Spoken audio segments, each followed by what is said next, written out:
सवेरे सवेरे 5 बजे वो बाबा रामदेव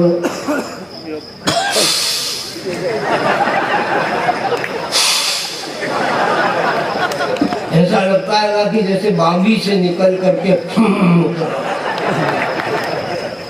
5 बजे टीवी पे वो सिखा रहे योग और लोग सीख रहे। हाँ, आजकल वो कौन सा योग आ गया, इलेक्ट्रॉनिक। हाँ, मोदी जी लिया है डिजिटल। तो वो टीवी पे सिखा रहे बाबा। वो मेरे मोहल्ले का एक बुड्ढा बोला मैं सीख लूं।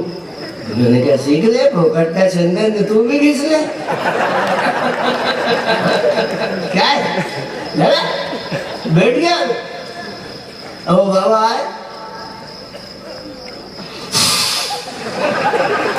बैठ गया। पहले पद्मासन लगाओ, पद्मासन लगा लिया बुड्ढे ने।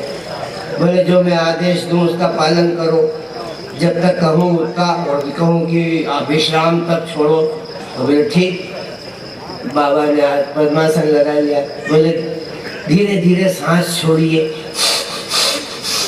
बोले फिर धीरे धीरे खींचिए, फिर बोले गहरी सांस खींचिए और जब तक नहीं कहूँ मत छोड़िए। बुड्ढे ने खींच ली, लाइट चली गई।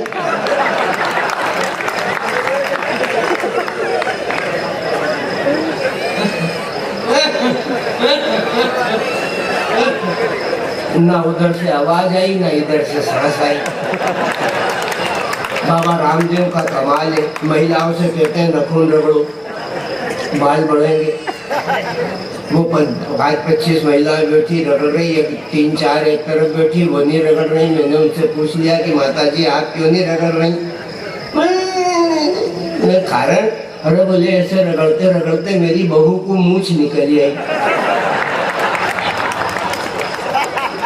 बाबा रामदेव बहुत योग्य आदमी है साहब, बहुत अच्छे योगी हैं, योग सिखाते हैं। अब उनको नेतागिरी का शौक चल गया। काला धन तुम्हारे अपने तो संभाल लो, इतना आ गया है। और नहीं, काला धन वो भाजपा की संगत में आ गए थे। ये पागलों का देश है। थोड़े दिन पहले आपने देखा था, कुछ वर्षों पहले, तू भी अन्ना मैं भी अन्ना,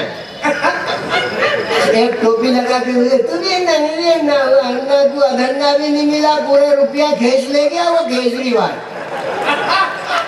और अन्ना के पास ओरिजिनल माल नहीं था। वो जितना भी माल था, उनके पास जितनी भी विचारधारा थी, वो विचारधारा उस कदम कुएं के उस परम संत का था, जिसका नाम जयप्रकाश नारायण था, जिसने संपूर्ण क्रांति का नारा दे करके इस देश को जगाया और हरिओम पवार सदी का कवि इस मंच को दिया। ये जयप्रकाश नारायण का नारा था। उसके उस नारे में से, उनकी उस सूची में से एक अंगारा उठा गया अन्ना, और अपना धूना चेता के बैठ गया। अन्ना ने अपना धूना चेता लिया, हिंदुस्तान उनके पीछे चला। अन्ना अन्ना अन्ना अन्ना अन्ना देखा रामदेव ने कि अरे ये व्यापार तो सब अच्छा है, तो उसने अन्ना के धूने से अपना चिमटे में से एक अंगारा उठा लिया। काला धन काला धन काला धन। दोनों के पास माल उधारी का, कोई के पास नकदीकरण नहीं, कोई के पास नकदीकरण नहीं। उठा लाए, चलो, और बैठ गए वहां पे।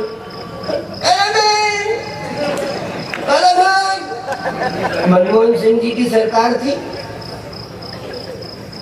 अब वो आदमी भला अच्छा था मनमोहन सिंह, भले वो वृक्ष आम का था पर फलदार नहीं था। वो वृक्ष आम का था पर फलदार नहीं था। सिक्का तो था लेकिन खरा कलदार नहीं था। पद भी था, प्रतिष्ठा भी थी, अधिकार, सरदार तो था पर वो असरदार, भला आदमी था। जैसे तैसे उन लोगों ने कहा कि देश के प्रधानमंत्री ने बोलना चाहिए, तो बोले वो मैं ही हूँ क्या? वो 5 दिन हो गए साहब, बाबा साहब वहाँ पे बैठ गए, बड़ी भीड़ लग गई, तंबू तन गए, वहाँ पे मार भजन भजन होने लगे, काला धन लाएंगे, काला धन लाएंगे। लिया, बड़ी भीड़ पड़ने लगी।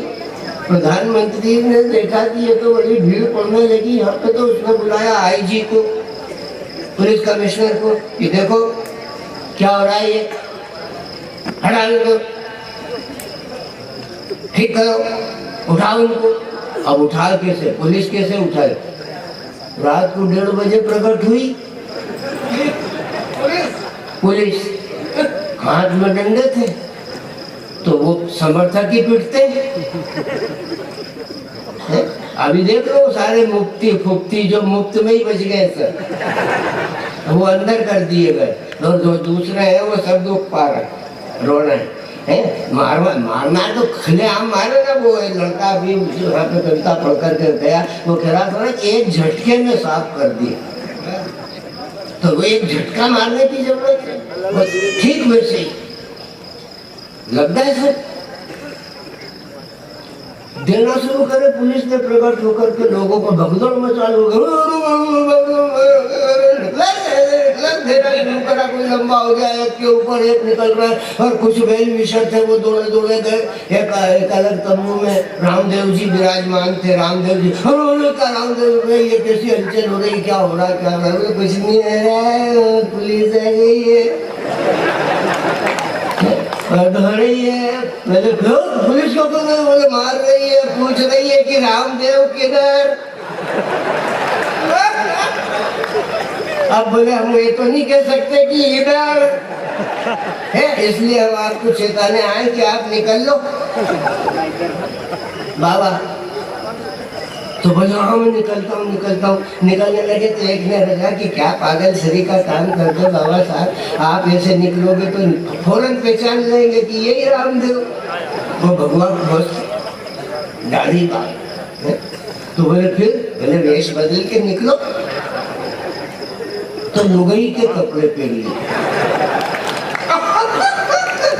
बाबा ने लुगाई के कपड़े पहन लिए। आज तक पता नहीं लगा कि किस लुगाई के पहन लिए, ये पत्रकार भी पता नहीं लगा पाए। और निकले, वो तो अच्छे भाग्य थे कि रास्ते में राम रहीम नहीं मिला।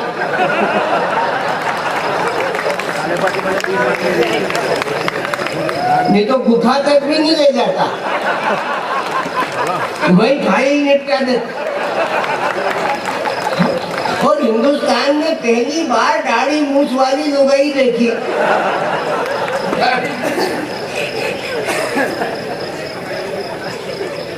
अन्ना हजारी के चूल्हे से,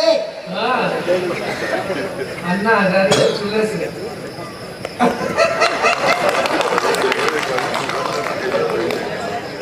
अन्ना हजारी के चूल्हे से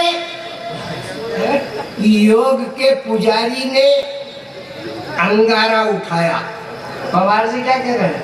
बोले इस उम्र में ऐसा हो जाता है, जैसा आप कर रहे हो वैसा। मेरी उम्र में आते आते तो तुम लेट ही जाओगे, अभी तो बैठ ही गए हो। मैं 80 का होके भी खड़ा होके कविता पढ़ रहा हूं।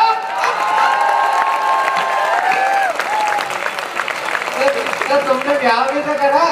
हाँ ब्याह भी करा, और 8 बच्चों का बाप हूँ। क्योंकि मेरे बाप दादाओं ने आशीर्वाद दिया था कि अष्टपुत्रवत है। कोई अरिवार जाए तो नहीं मानता। देश के लिए नौजवान तैयार करना है तो अपन भी तैयार रहो, वही काम बताया। अब ये बेचारे क्या जाने, मोदी जी भी क्या जाने। हाँ गृहस्थ, ये हरिओम पवार, ये और मोदी जी साड़ू भाई, इनकी हुई नहीं, उनने करके छोड़ दी। दोनों एक तरीके। इनकी इसलिए नहीं हुई कि ये रात रात भर इधर उधर गाते बजाते रहते, लोगों ने सोचा कौन दे दे है, और छोरी दुख पाएगी, ये तो इधर उधर ही रोता फिरता। वो तो कवियों में हम ही भाग्यवान है जिनको मिल भी गई। अच्छा ये गिनती कर रहा है 2-2 हो रहे कोई क्या। अब साहब बाबा अन्ना हजारी के चूल्हे से योग के पुजारी ने समता के चिमटे से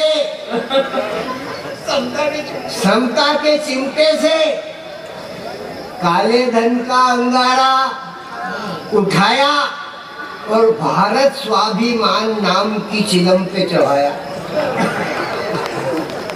भारत स्वाभिमान नाम की चिलम पे चढ़ाया, समता की साफी लपेटी और एक लंबा दम मारा। समता की साफी लपेटी और एक लंबा दम मारा। दम मारते ही चिलम घुल गई, दम मारते ही चिलम घुल गई, दम मारते ही चिलम खुल गई और सारी पोल खुल गई, सारी पोल खुल गई। देखते ही देखते नाव में छेद हो गया, देखते ही देखते नाव में छेद हो गया और आधे घंटे में ही भगवा सफेद हो गया। आधे घंटे में ही भगवा सफेद हो गया, आधे घंटे में ही भगवा सफेद हो गया। बाबा बन गए नर से नारी, आधे घंटे में ही भगवा सफेद हो गया। बाबा बन गए नर से नारी, बाबा बन गए नर से नारी। पिटने को रह गई वो जनता बिचारी, पिटने को रह गई वो जनता बिचारी। नारी के वस्त्र पहनकर बाबा भागे, तब शुभ नामे गाहे तब जय और बाबा तब शुभ नामे जागे। बाबा सबसे गाहे तब जय गाथा, जय है जय है जय है भारत।